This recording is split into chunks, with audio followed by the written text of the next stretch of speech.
এই গল্প তখনকার, যখন রাজ্যে রাজ্যে দেশে দেশে মহারাজদের খুশি করার জন্যে কবিরা কবিতা লিখত কথায় কথায়, আর মহারাজরা খুশি হলে 2 হাত ভরে উপহার দিতেন তাদের। ঘুরতে ফিরতে কবিতা বানাই আর মানুষজনের শোনাই, এর বেশি আর কি চাই। বসে বসে আবার নিশ্চয় ছন্দ মেলাচ্ছ, আর কাজই বাকি তোমার। দাও দাও দাও দাও দাও, জলের জন্য গলাটা শুকিয়ে একেবারে কাঠ। জলেই ভরবে নদী নালা মাঠ ঘাট। তুমি থামবে? তাই কি আবার হয়? শব্দের পিঠে শব্দ বসে ছন্দে তা মিলে যায়। দেখো, আমার সব কথা, ছড়া যদি তোমায় কাটতেই হয় তবে এমন কাউকে ছড়া শোনাও যে তোমাকে ঘোড়া উপর করে সোনার মোহর দেবে। ঠিক আছে, তবে আমার প্রতিভার দাম যে দিতে পারবে তার কাছেই যাব। যাব না করে গিয়ে দেখাও দেখি। গিন্নির সঙ্গে মাথা গরম করে চলে তো এলাম, কিন্তু এই নতুন রাজ্যে এসে কবিতাটাই বা শোনাবো কাদের? মনে হচ্ছে ওই লোকটাই এখানকার মোড়ল। যাই, ওকেই বরং গিয়ে জিজ্ঞাসা করি।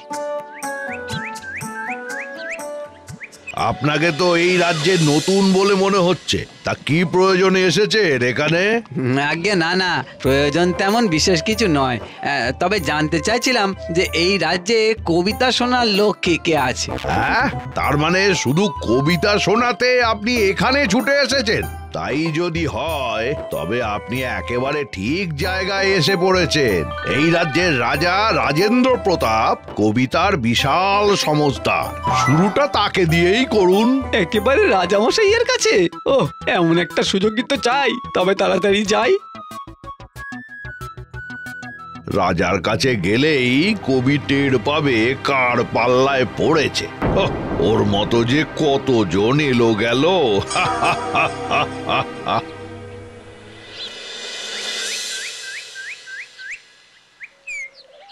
কেউ কোথাও আমার জন্যে অপেক্ষারত, আমি আর কত ভাববো তার কথা। কত কত এই এত এত কিছু কি বললে মহামন্ত্রী? কই না তো। বেশ তো, আরো কিছুক্ষণ না হয় পায়চারি করি তবে।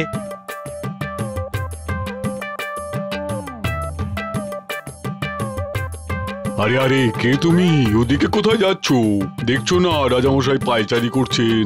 আরে তাহলে তো ভালোই হলো, হাঁটতে হাঁটতে রাজামশাই আমার কবিতা শুনবেন। রাজামশাই খামোকা তোমার কবিতাই বা শুনতে যাবেন কেন? আমি শখের চারণ কবি বটুক, একটা দীর্ঘ কবিতার মাধ্যমে রাজামশাইয়ের প্রশংসা করব, এইটাই চাইছিলাম আর কি। সেগুড়ে বালি, তোমার মতো চারণ কবিদের ওপর ওনার কোনো আস্থা নেই। গুণী মানুষ গুণের সম্মান করেন না। মনে হচ্ছে মন্ত্রীমশাই উল্টো পাল্টা বুঝিয়ে দিয়ে আমাকে ভাগিয়ে দিতে চাইছে। আর সে যাই করুন, রাজামশাইকে কবিতা না শুনিয়ে আমি যে এখান থেকে যাব না মন্ত্রীমশাই। কি ব্যাপার, কে তুমি? আগে আমি বটুক মহারাজ, শখের চারণ কবি। আমাকে আমাকে কবিতা শোনাবে বুঝি? আপনি যদি অনুমতি দেন মহারাজ। বেশ তো, পরের দিন রাজসভায় এসে শোনাও তবে।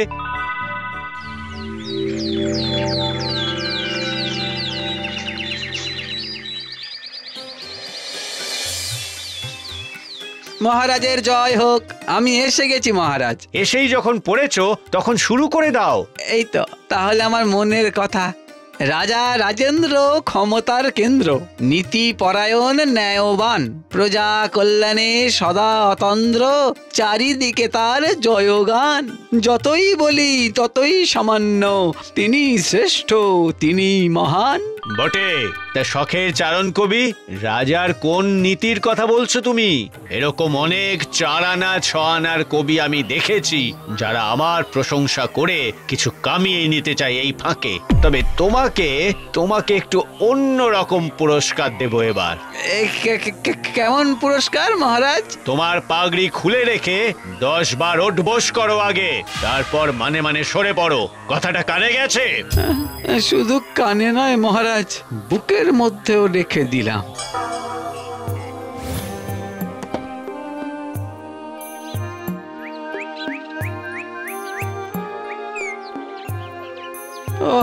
আজ আচ্ছা বেইজ্জতি হলো আমার মহারাজের কাছে, তবে আমিও মনে মনে প্রতিজ্ঞা করছি, আজ যে রাজার বিস্তর প্রশংসা করেছি পরে তাকেই ঘোল খাইয়ে ছাড়বো। হ্যাঁ, কিন্তু কি এই হাঁটতে হাঁটতে এটা কোথায় চলে এলাম? মনে হচ্ছে প্রতিবেশী রাজ্যে এসে গেছি। ওই তো রাজামশাই আসছেন মনে হচ্ছে। যাই, রাজতরণের পাশে বসে অপেক্ষা করি। এই সরে যাও, আমাদের রাজামশাই বীর বীরেন্দ্র প্রতাপ আসছেন। রাজ মার্তণ্ড রাজাধিরাজ জয়ী ভব, দিগ্বিজয়ী ভব। কে? এর আগে আমাকে এমন বিশেষ সম্বোধনে কেউ ডাকেনি। কে তুমি? আগে মহারাজ, আমি শখের চারণ কবি বটুক। তা ভালো। আর কিছু বলার আছে তোমার? যদি রাজামশাই অভয় দেন তবে আপনাকে উৎসর্গ করে একটা কবিতা বলতে পারি, এর বেশি আর কি। বেশ তো, তা কি বলতে চাও বলো। রাজা বীরেন্দ্র ক্ষমতার কেন্দ্র, নীতি পরায়ণ ন্যায়বান, প্রজা কল্যাণে সদা অতন্দ্র, চারিদিকে তার জয়গান। যতই বলি ততই সামান্য, তিনি শ্রেষ্ঠ, তিনি মহান। বাহ বাহ বাহ, খুব ভালো, খুব ভালো। তা এবার তো তাহলে তোমায় দুহাত ভরে মোহর দিতে হয়। না না রাজামশাই, সেই সব কিছুই না, আমার তো শুধু আপনার পাগড়িখানা চাই। এই পাগড়ি তোমার কোন কাজে লাগবে শুনি? তার বদলে জমি জায়গা মোহর নিতে পারো, রাজামশাই সব দেবেন। কিন্তু আমার যে ওই একটাই সাথ, মহারাজের পাগড়ি মাথায় বেঁধে ঘুরে বেড়াবো। না রাজামশাই, যা চাইছে তাই দিয়েই বিদায় করুন। সে না হয় দিচ্ছি, তবে তার সঙ্গে তোমার সুন্দর সৃষ্টির জন্য আমি কিছু মোহরও দেব। কি মজা, কি মজা, পাগড়ি পেলাম মহারাজার, উপরি আবার মোহরও এলো। এবার সময় বাড়ি যাবা।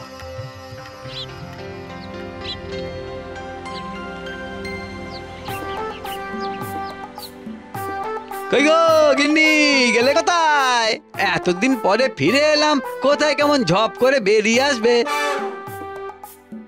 বলা নেই কওয়া নেই, তুমি যে সত্যি সত্যি বেরিয়ে পড়বে সেটা কি আমি ভেবেছিলাম? এ মোহরগুলো গুনে দেখো দেখি কত হলো, মনে হচ্ছে নেহাত কম হয়নি। মা, এত মোহর! ও, আমার যে কি আনন্দ হচ্ছে। তোমার কি হলো বলো তো? হ্যাঁ, এক মনে কি পাগড়ি দেখছো বলো তো? কারণ তো আছে বই কি। এখন এইটুকু শুধু জেনে রাখো যে আপাতত কয়েকদিনের বিশ্রাম, তবে এই পাগড়ির কাজ এখনো বাকি আছে।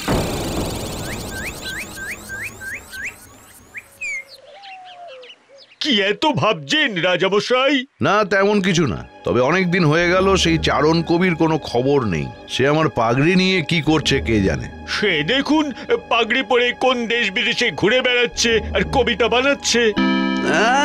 তা বেশ ঠিকঠাকই তো বলেছেন নগরপাল মশাই, পাগড়ি নিয়ে বহু দেশে ঘুরলাম বটে। কি আমার পাগড়ির অসম্মান হয়নি তো কোনোখানে? না না না না না, সব জায়গাতেই এক হাতে পাগড়ি নিয়ে অন্য হাতে মাথা ঝুঁকিয়ে প্রণাম জানিয়েছি রাজাদের, কারণ পাগড়ি পরা অবস্থায় মাথা নত করলে রাজামশাই আপনারই তো সম্মান নষ্ট হতো। বাহ বাহ বাহ। তবে আমি খুবই দুঃখিত যে শেষ পর্যন্ত রাজামশাইয়ের সম্মানটা রাখতে পারিনি। সেটা কিভাবে? ওই প্রতিবেশী রাজ্যের রাজা রাজেন্দ্র আমাকে বাধ্য করেছে পাগড়ি খুলে তার পায়ের কাছে রাখতে। তাই নাকি? এবার এমন শিক্ষা দেব যে বহু বছর মনে রাখবে।